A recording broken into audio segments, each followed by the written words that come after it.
What happens when a 200-pound YouTuber turned prizefighter walks into a ring against one of the most dangerous 135-pound champions alive? That's not a riddle.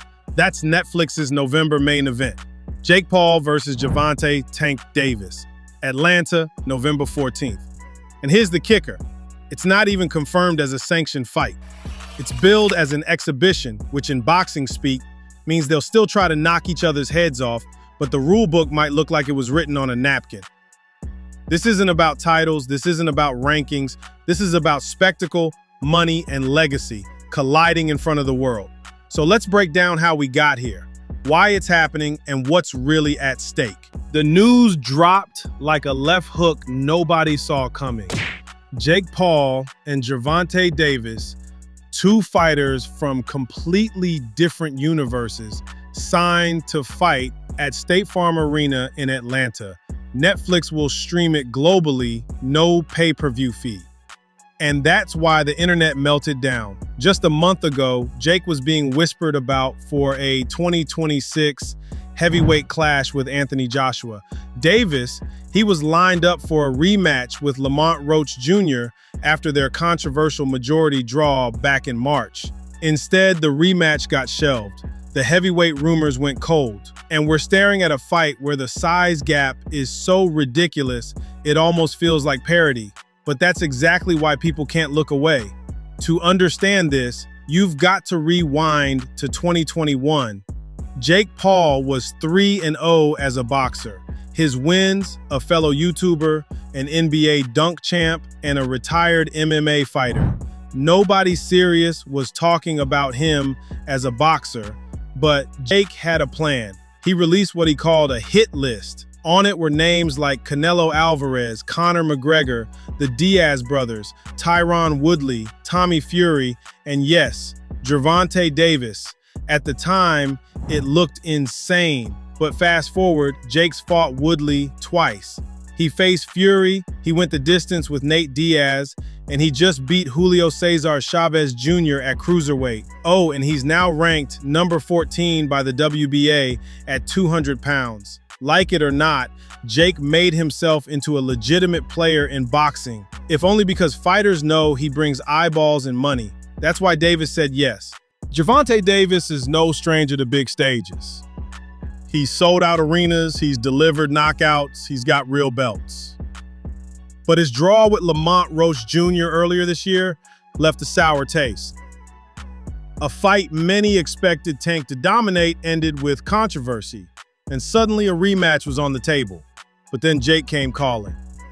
Bigger payday, bigger spotlight. And unlike Roach, Jake's a cultural lightning rod. For Tank, this isn't just about money, it's about clout. It's about proving that size doesn't matter when your hands are faster, sharper, and nastier than the guy across from you. Plus, he and Jake have been chirping at each other online for years. This fight isn't just business, it's personal business. By the way, if you're feeling the vibe, hit that subscribe. It really helps out the channel. Okay, back to it. Now let's deal with the big question. Is this even a real fight? Well, in my opinion, yes and no.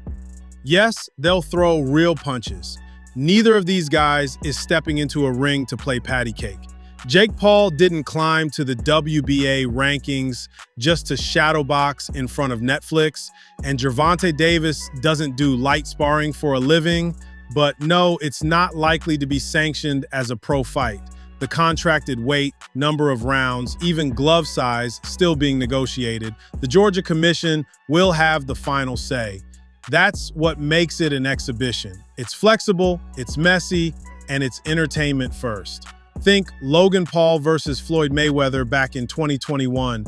Logan weighed nearly 190, Floyd came in at 155, and no winner was declared. Millions watched, nobody's record changed. This fight has the same skeleton, except Davis is still in his prime. He's an active world champion at 135, which means that even if the fight doesn't touch his record, the risk to his reputation is massive. And here's my personal take, I don't think this fight helps Jake Paul. In fact, I think it hurts him.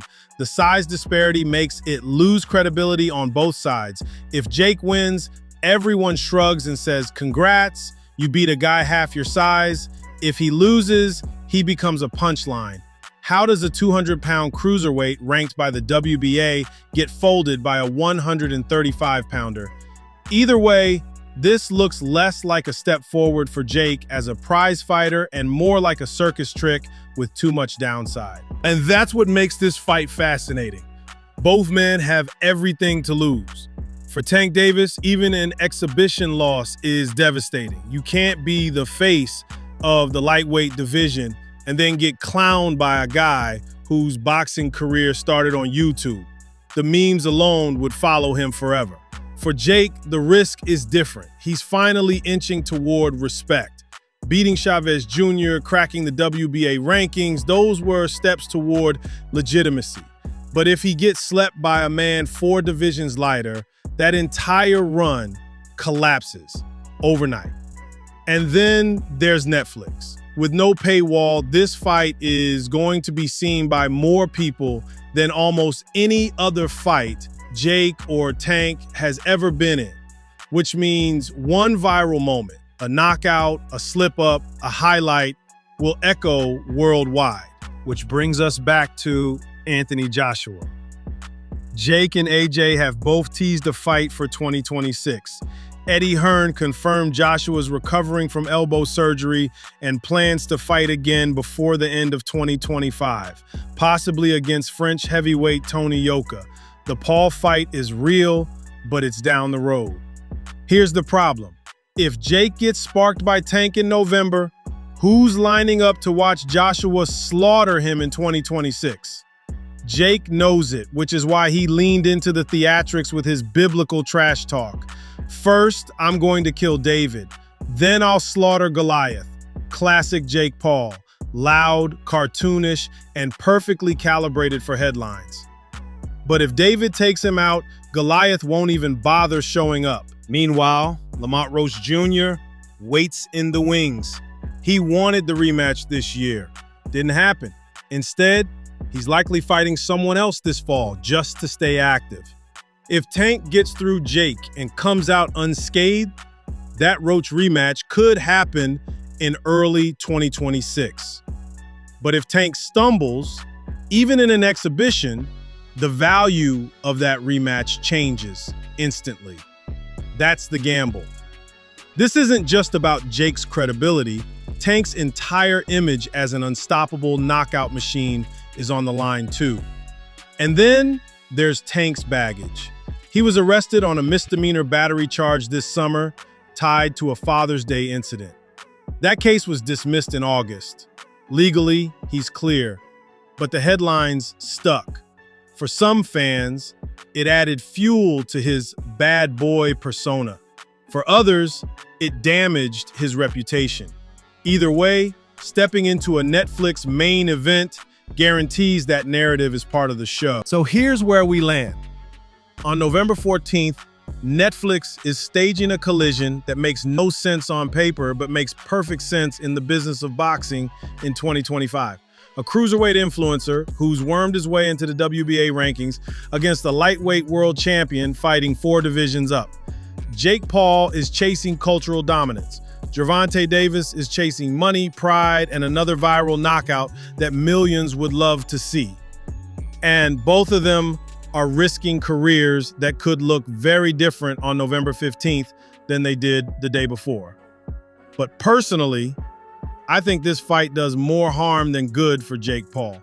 Real prize fighters build credibility by climbing the ladder, not by dragging smaller men into circus acts.